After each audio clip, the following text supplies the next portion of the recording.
Meus irmãos, bom poder estar aqui nesta noite para compartilhar com vocês da palavra do Senhor.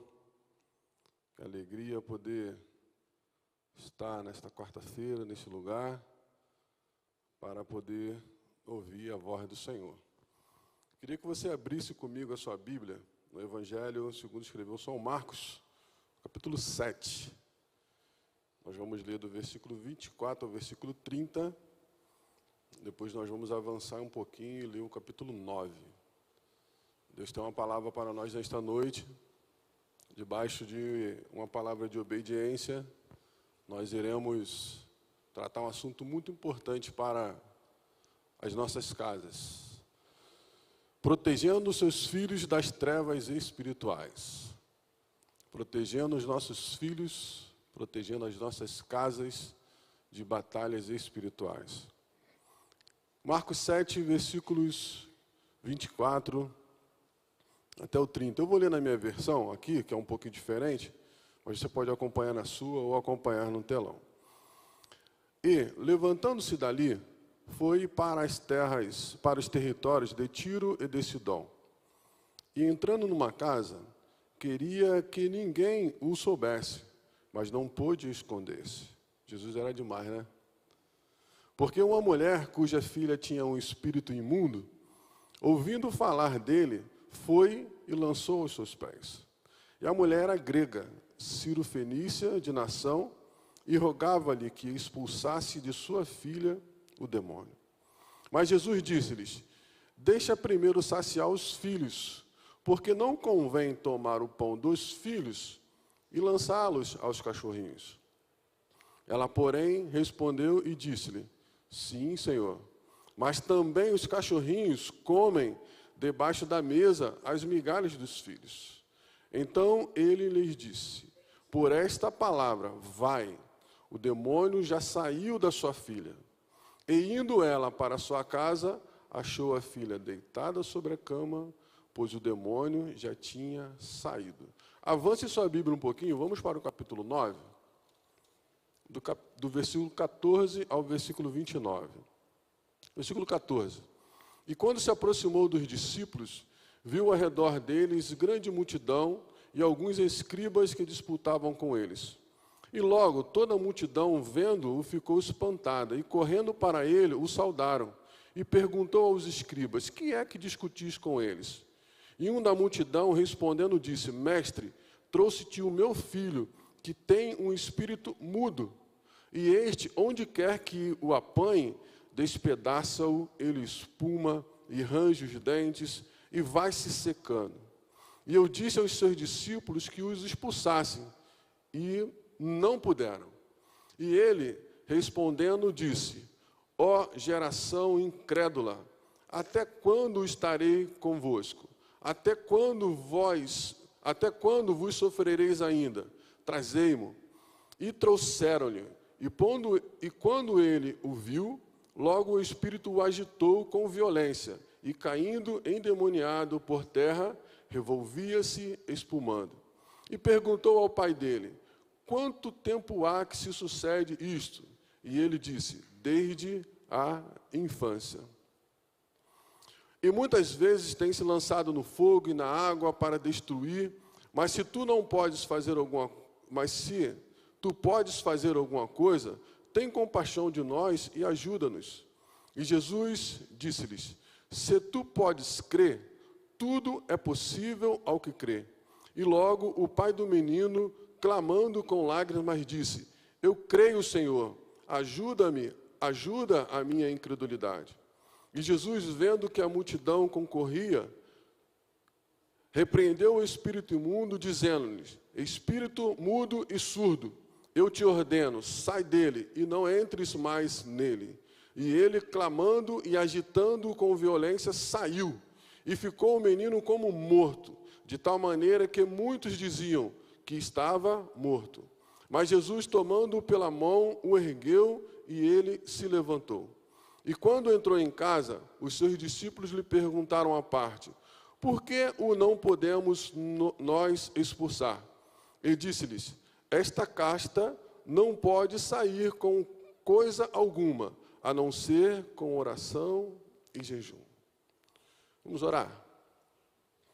Deus, é no nome de Jesus que nós te damos graças pela leitura da Tua palavra. Ela é viva, ela é eficaz. Ó Deus, é por ela que nós estamos aqui nesta noite. Nos direciona, Senhor, naquilo que o Senhor quer tratar conosco. Ó Deus, há um propósito especial nesses dois trechos. Ó Deus, para falar na sua igreja, para despertar o teu povo, para trazer para nós esclarecimento nesta noite. Conduza-nos pelo teu Espírito que é Senhor, que conhece os nossos corações, que sabe das nossas limitações, das nossas necessidades nesta noite, que consegue enxergar a nossa casa e ver quais são os nossos desafios, quais são os nossos enfrentamentos, como estão os nossos filhos, quais são as causas que nós colocamos diante de Ti nesta noite por nossas famílias. Então, em nome de Jesus, esclarece a Tua palavra aos nossos corações. Ó Deus, tira de nós o cansaço, a inquietação. Ó Deus, leva cativa a nossa mente, obediente àquilo que o Senhor tem para falar conosco nesta noite. Deus, assim nós te oramos, assim nós somos agradecidos no nome de Jesus. Amém.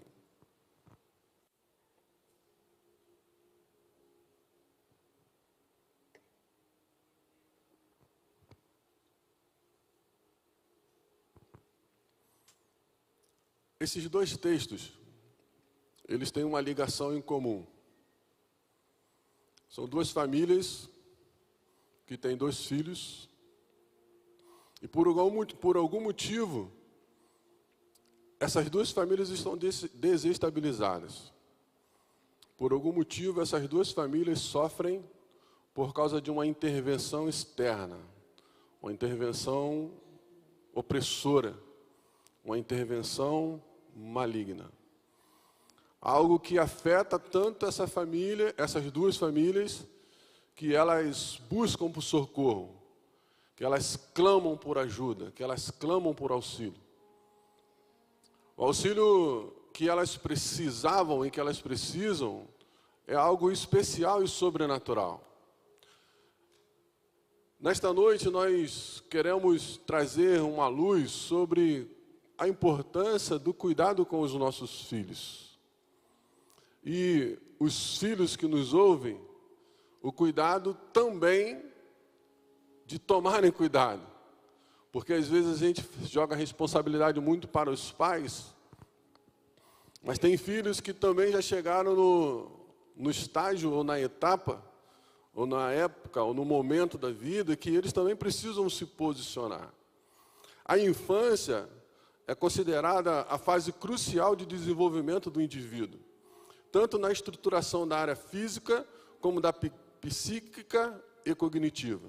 Por isso, tudo que for vivenciado, experimentado e estimulado nesse momento, proporcionará efeitos na vida adulta da pessoa. A infância é o momento mais crucial da vida de um ser, porque é ali que começa a ser construído todas as coisas. É ali que começa a ser moldado as coisas. E a partir do que acontece na infância, aquilo ali vai reverberar para toda a fase de adolescência, de juventude e a fase adulta desta pessoa. Quando nós olhamos para o texto que nós lemos, em Marcos capítulo 9, versículo 21, foi feita uma pergunta. De quanto tempo, desde quando isso está acontecendo com este menino? Qual que é o diagnóstico? Quando que se começou a acontecer isso? Qual que foi a resposta do pai? Olha, desde a sua infância. Quanto tempo? Desde a sua infância. E o que Deus quer trazer para nós nesta noite, como para que nós protejamos os nossos filhos? Que este período, desde a nossa infância, vai trazer sobre nós a responsabilidade de o tempo do cuidado. O quanto nós precisamos nos atentar hoje para os nossos filhos.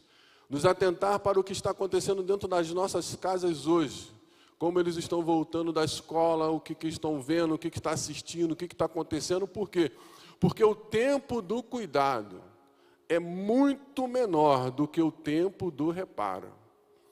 O tempo do cuidado é muito menor do que o tempo do reparo. Porque às vezes a gente se preocupa ou a gente não dá a devida atenção hoje, aí a gente talvez diz assim, pois eu não tenho tanto tempo, eu já tenho tanta coisa para fazer, eu já tenho tantos afazeres. A gente não se preocupa com esse tempo do cuidado e esquece que o tempo do reparo é muito pior. Porque muitas das vezes são jovens que crescem, são adolescentes que crescem e que na sua fase de adolescência, na sua fase de juventude, estão tão desconectados de tudo, que aí sim as portas, as legalidades, as influências malignas têm mais facilidade de afetar a estes jovens, a estes adolescentes. Então a pergunta é, quanto tempo? E ele responde, desde a infância. Será que se tivesse percebido lá atrás o que estava acontecendo, se tivesse procurado ajuda um tempo atrás, será que isso já não teria sido solucionado antes? O outro texto que nós lemos, em Marcos 7, 27, Jesus dá uma resposta àquela mulher e fala assim, poxa, não é bom que a gente tire dos filhos e dê aos cachorrinhos. O que Jesus está alertando para a gente? O que Jesus estava alertando naquele momento? Que a atenção e a prioridade ela é importante.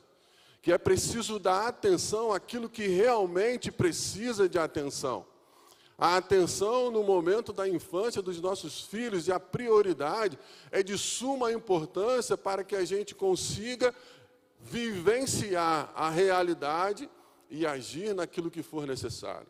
A resposta é, e aí a mãe diz assim, poxa, mas os filhos também, eles, de certa forma, eles conseguem ser abençoados porque, quer dizer, os cachorrinhos também são abençoados porque eles conseguem comer daquilo que sobra, daquilo que cai da mesa dos filhos.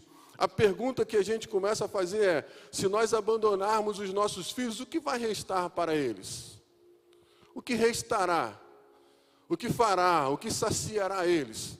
Se nós não dermos a eles realmente a prioridade que eles precisam. Por quê? Porque nós pais, os mais velhos, os mais experientes, a gente já chegou num nível de experiência, de astúcia ou de preparo espiritual que a gente consegue identificar. A gente já consegue perceber com facilidade as artimanhas do nosso adversário. E aí a gente precisa ter esse cuidado, essa sensibilidade que nós já tivemos o crescimento apropriado para a gente poder conseguir resistir a esses ataques. Mas os nossos filhos, como que eles estão? Qual que é a nossa capacidade de prepará-los para isso?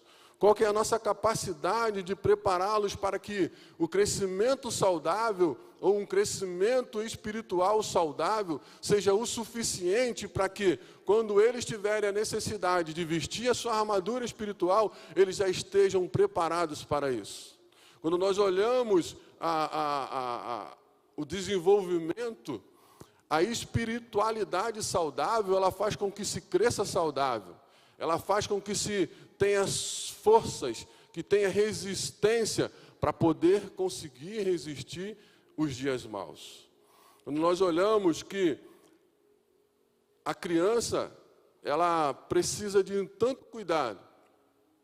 Isso nos faz lembrar, por exemplo, de Davi, quando Davi chega no campo de batalha, em que foi oferecido a ele a armadura de Saul, e ele não conseguiu andar, não conseguiu guerrear com a armadura de Saul. Por quê? Porque a armadura de adulto, ela é feita para adulto. Nós não podemos esperar que os nossos filhos tenham o mesmo nível espiritual que nós. Nós não podemos esperar que os nossos filhos tenham o mesmo comportamento espiritual que a gente. Nós podemos sim fazer como o Davi fez. O Davi, ele não vestiu a armadura de Saul, mas ele tinha as características de uma casa saudável. Ele tinha as características de um lar saudável, a ponto dele saber enfrentar, lutar com as armas que ele tinha, porque ele era preparado, ele tinha um lar saudável e preparado. Quando alguém questiona, de quem você é filho? Ele diz assim, eu sou filho do teu servo Jessé. Ele se lembra do seu pai. Ele se lembra do que ele aprendeu com o pai dele. Ele se lembra de temer ao Senhor, de servir ao Senhor, de obedecer ao Senhor, como estímulo daquilo que ele recebeu dos seus pais. Então, essa preocupação nossa com os nossos filhos, ela tem que ser algo primordial para a gente proteger os nossos filhos das trevas espirituais. Porque nós precisamos que, para proteger os nossos filhos dessas trevas espirituais, a gente precisa entender algumas coisas. E a primeira coisa que a gente precisa entender, essa aliança que a gente tem com nossos filhos, que nós somos uma autoridade espiritual sobre eles. A autoridade espiritual sobre os nossos filhos nós recebemos, nós somos dotados por Deus dessa autoridade espiritual. E essa autoridade espiritual, lá em Deuteronômio 30, 19, diz assim, ó, os céus e a terra tomo hoje por testemunha contra ti, que tenho proposto vida e morte, bênção e maldição. Escolhe, pois, a vida para que te vivas, tu e a tua semente. Essa autoridade espiritual Deus nos deu para que nós tivéssemos a experiência de escolher entre o certo e o errado, entre a vida e a morte, entre a vida e a maldição, para que nós fôssemos aqueles que determinariam as escolhas dos nossos filhos. Aqueles que determinaríamos qual a direção que eles precisam tomar. Essa direção espiritual, essa autoridade espiritual é nossa como pais. Então, nós como pais é que determinamos os nossos filhos quais são os passos que eles podem dar. O que eles podem fazer? Qual é a direção que nós damos a eles? É muito comum, dentro do nosso lar, se a gente se habitua a disciplinas espirituais, os nossos filhos serão disciplinados espiritualmente. Se os nossos filhos nos enxergam lendo as Escrituras durante o dia, fazendo um devocional, se os nossos filhos nos observam orando, se os nossos filhos nos observam fazendo disciplinas espirituais, eles serão direcionados espiritualmente. E quando direcionados espiritualmente, eles estarão protegidos dos inimigos. Eles estarão protegidos do adversário. Porque essa disciplina espiritual irá direcionar os nossos filhos, direcionar as nossas casas. E os filhos que aqui estão, que já têm esse fator de compreensão, eles precisam observar isso também, ter isso no seu coração, que os nossos pais, eles são autoridade espiritual sobre nós, e nós devemos a ele essa obediência para que a gente também viva uma vida espiritual saudável. Nós passamos para os nossos filhos um legado espiritual.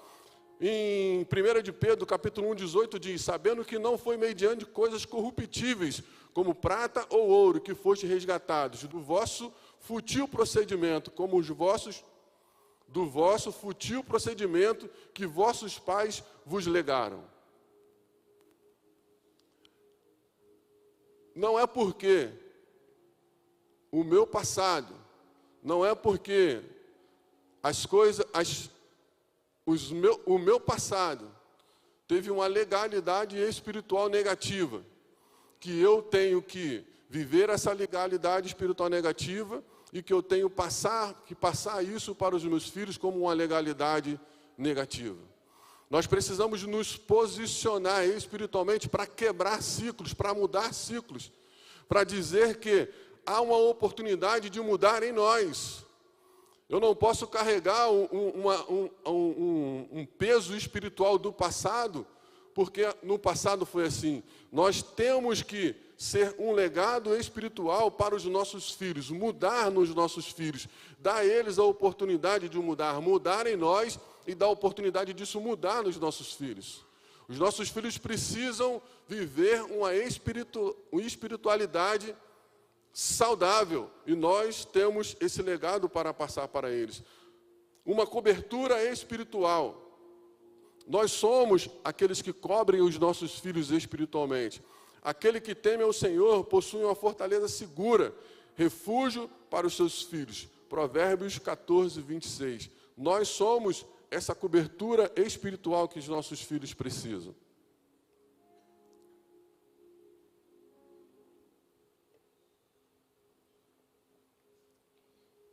Os nossos filhos precisam confiar em nós.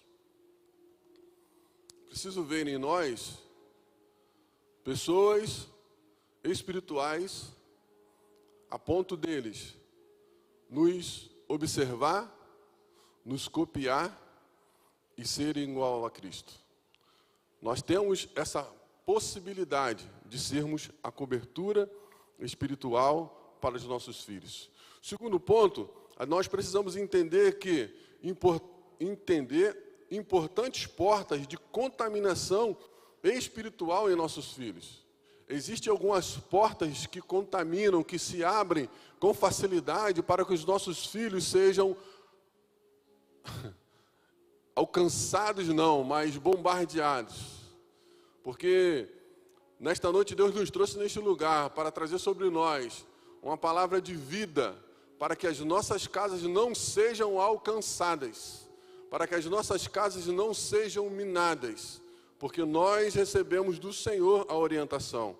Em 1 de Tessalonicenses, capítulo 5, versículo 23, diz que o próprio Deus de paz os santifique inteiramente, que todo o espírito, a alma e o corpo de vocês sejam preservados, conservados, irrepreensíveis na vida de nosso Senhor Jesus Cristo. Pelo menos 3 portas os nossos filhos são afligidos. A primeira delas é a porta da mente. O que é a porta da mente? É a porta de entrada. É aonde se começa, é aonde se abre as coisas. E o que afeta essa porta? É o que ouve e é o que vê e o que ouve. É a primeira porta de enfrentamento dos nossos filhos. Aqui é o primeiro ponto de atenção que a gente precisa ter para que a gente se torne irrepreensíveis, guardados, conservados. Por quê? Porque a porta da mente, aquilo que os nossos filhos estão vendo, aquilo que os nossos filhos estão ouvindo, é a primeira porta de legalidade para que o nosso adversário, ele tenha a oportunidade de minar nas nossas casas e afligir os nossos filhos. Essa porta é uma porta que vai determinar o que nós devemos fazer. Por quê? Porque muitas das vezes, isso a gente já escutou isso várias vezes, com nossos afazeres, com as nossos compromissos, muitas das vezes a gente não está acompanhando o que nossos filhos estão vendo. Nós não estamos acompanhando o que eles estão ouvindo. E, infelizmente, o que eles veem e o que eles ouvem é o que eles guardam. Nós temos testemunho de um garoto, de um amigo muito próximo nosso, que ele vivia muito tempo assistindo aqueles desenhos japoneses, Naruto, aqueles desenhos japoneses, e que aquilo ali trouxe uma legalidade tão complicada para a vida daquele jovem, que até hoje, ele é um jovem de 18 anos e muito dificultoso. Por quê? Porque se abriu-se legalidade sobre o que ele via, sobre o que ele ouvia. Nesta noite, Deus está nos trazendo aqui para a gente refletir, para a gente ter atenção, para que a gente cubra os nossos filhos e observe o que está entrando na mente dos nossos filhos. Qual que é a porta que está sendo aberta com aquilo que eles estão ouvindo e com aquilo que eles estão vendo. Porque o que eles ouvem e o que eles veem, certamente vai fazer uma grande diferença para aquilo que eles vão guardar nos seus corações. Que bom que seria que se a gente pudesse colocar para os nossos filhos coisas saudáveis. O texto vai dizer tudo que é bom, tudo que é puro, tudo que é honesto, tudo que é de boa fama, tudo que traz coisas boas para a gente, nisso ocupais o vosso pensamento. Se isso é uma orientação para nós que já somos mais experientes, quanto mais para os nossos filhos. A outra porta que é a segunda porta é a porta da emoção. O que é a porta da emoção? A porta da emoção é onde a curiosidade chega, onde a impulsão chega. É os nossos filhos cada vez mais curiosos quanto às coisas, quanto à vida. Ainda mais hoje em dia, com tantas oportunidades que se existem, essa porta da emoção, ela vai gerando a curiosidade, a impulsão. Ela vai desprezar a razão. Essa porta da emoção, ela despreza a razão, porque aí começam as perguntas, por que não? Por que eu... Quantos pais não escutou, mas por que eu não posso fazer isso? Por que eu não posso fazer? Por que eu não posso ir? Por que eu não posso ficar? Por que eu não tenho isso? A porta da emoção, ela vai fazer com que a razão seja desprezada e comece a se questionar os porquês.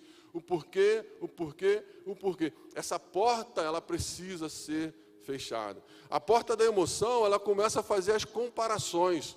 E aí os nossos filhos começam assim, poxa, mas o outro pai deixa, a outra mãe deixa, mas o outro se veste assim, o outro faz assim. As comparações começam a surgir e nós, como pais, precisamos pedir em Deus a orientação para que essa porta da emoção não seja uma porta que, além de afastar eles de nós, essa porta abra uma legalidade para, ao os afastar de nós, abrir portas para que o nosso inimigo introduza emoções, sentimentos, e aí quando a gente fala de emoção, a gente começa a falar das questões de abandono, de falta, então a gente precisa tomar. E a terceira porta é a porta da vontade. O que é essa porta da vontade? Ela começa a trazer a diferença entre liberdade e libertinagem. Libertinagem é insubmissão, indisciplina, os desejos, descontrole dos limites, achar que pode fazer tudo o que quer. Os limites, sempre há um começo e um fim. Para os limites, sempre há um começo e sempre há um fim. Então, essa porta da vontade, dessa liberdade, desses desejos, essa porta tem que ser observada pela gente. A gente precisa tomar cuidado com essas portas. Por quê? Porque essas portas é determinante para que a gente consiga impor os limites dentro de um limite seguro, saudável, tanto para nós quanto para eles, para que essa porta não seja uma porta de fuga, que essa vontade não seja uma porta que se abra para a fuga. Entenda como se opor ao ataque das trevas.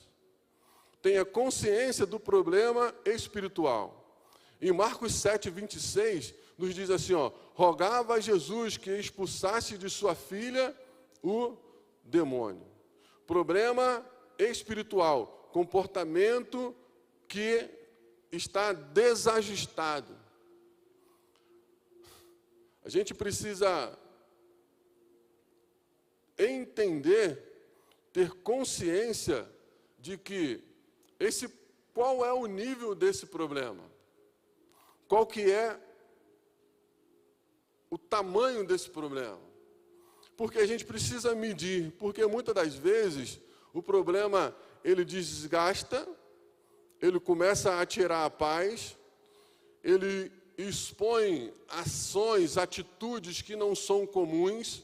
Então, quando a gente começar a observar dentro da nossa casa, dentro dos nossos filhos, esse tipo de comportamento que começa a tirar a paz com facilidade, que começa a desgastar a família, que começa a se expor, a gente precisa ter consciência de que temos um problema e que precisamos buscar ajuda. É diferente, gente, da criança que é agitada, das coisas de criança. As coisas de criança se resolvem como atitude de pais ajudando crianças, mas quando isso se torna muito impulsivo, quando isso começa a tirar a paz, quando isso começa a desconstruir a verdade, a paz dentro de um lar, é preciso ter atenção para se não existe ali um problema espiritual. É preciso a gente se despertar para que se ali não está começando um problema espiritual. A gente precisa ter essa consciência. Nós precisamos estar pronto para crescer espiritualmente. Esse crescer espiritualmente, em Marcos, no versículo 22 a 24, diz, mas se podes fazer alguma coisa, creio, ajuda-me a vencer a minha incredulidade. Se a gente está passando por um momento desse, e que a gente está já perdendo as forças, ou não tem mais forças, ou não sabe mais como agir, a gente precisa entender que precisamos crescer espiritualmente. E o que é crescer espiritualmente? É procurar ajuda, é procurar orar mais, é procurar se aproximar de Jesus como aquela mulher fez, é procurar estar disposto a fazer alguma coisa a mais, a pergunta é: o que eu estou disposto a fazer? O que eu estou disposto a largar? O que eu estou disposto a abrir mão para fazer uma mudança dentro da minha casa? Aquela mulher, ela era sírio-fenícia, ela era grega. Qual que é o questionamento disso? Havia muita confusão dentro da sua mente quanto ao que fazer, a quem servir, a quem buscar, como eu fazer, a quem eu me direcionar. Existia uma confusão dentro da mente daquela mulher, por ela ter uma oportunidade, ou por ela ter uma consciência de várias coisas, vários deuses, várias situações, que ela não sabia o que fazer. Agora a pergunta é: o que nós estamos dispostos a fazer para mudar essa situação? O que nós estamos dispostos a abrir mão, a largar? E esse abrir mão e largar é muitas das vezes abrir mão das nossas vontades, dos nossos desejos, do nosso tempo. A gente costuma brincar que depois que a gente tem filhos, a gente não tem mais tempo, né? Porque a hora que a gente pensa que vai descansar é a hora que um chega para falar, para pedir um conselho. O quanto nós estamos dispostos a largar, a abrir mão, para que a espiritualidade da nossa casa ela continue no limite, que agrade a Deus e que a gente não seja afligido. O quanto estamos dispostos a largar. Recorra a Jesus com fé e em quebrantamento. Tudo é possível àquele que crê. Jesus respondeu em Marcos 9, 23.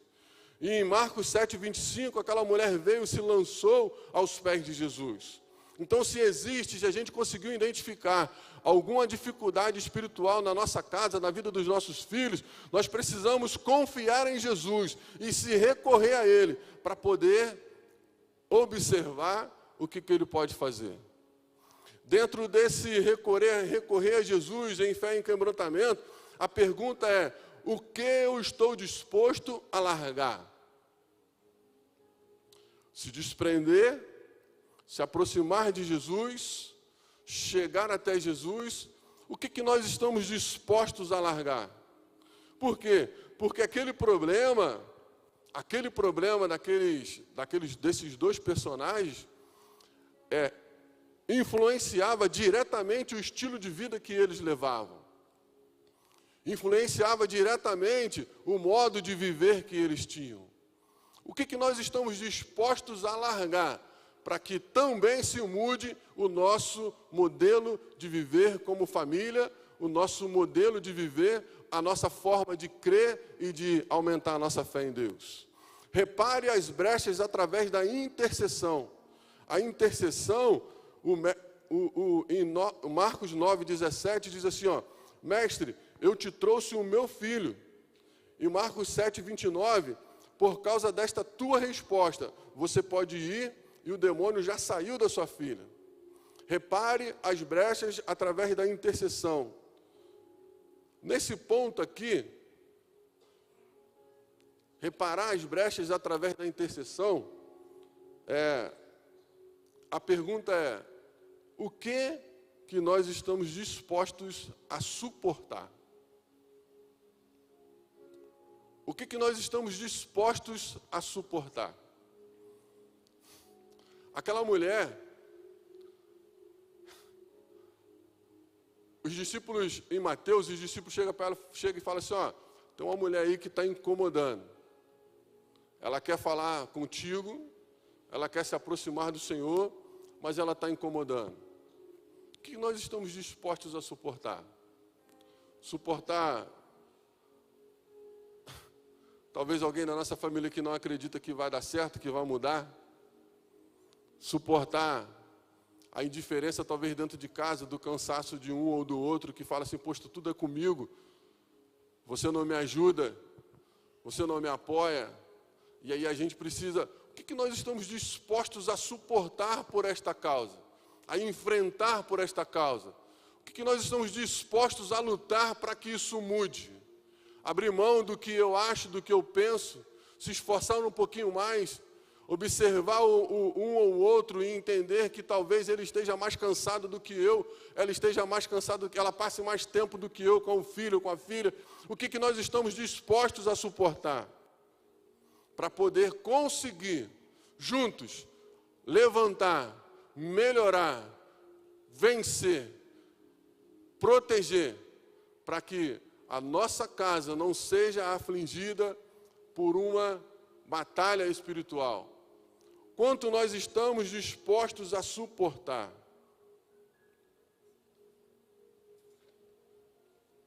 Queria que a banda pudesse nos ajudar. A certeza que nós temos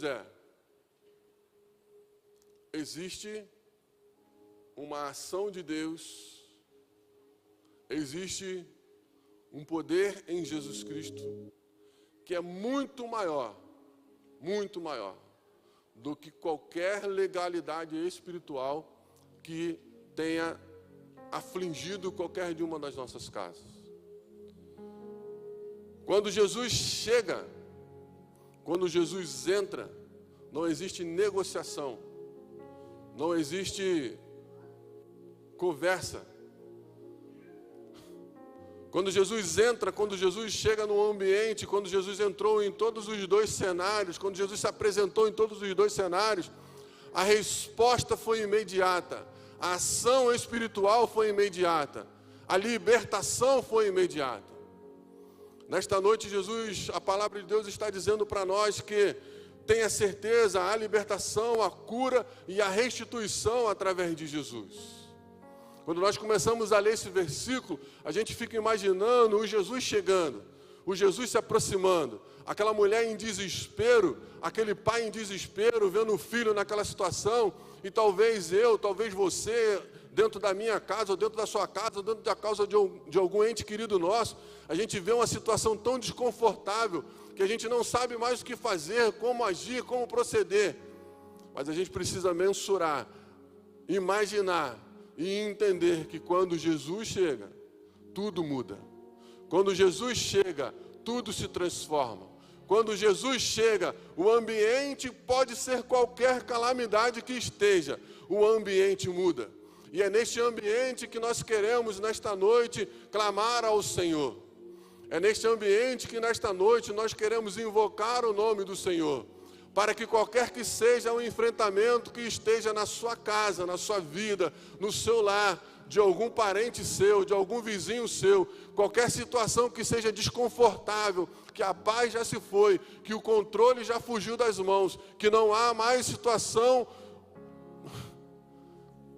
de controle, nós queremos te incentivar a receber Jesus, a deixar Jesus, participar desta situação difícil e entender que através da palavra dele, como o texto diz, nada é impossível. Nada é impossível.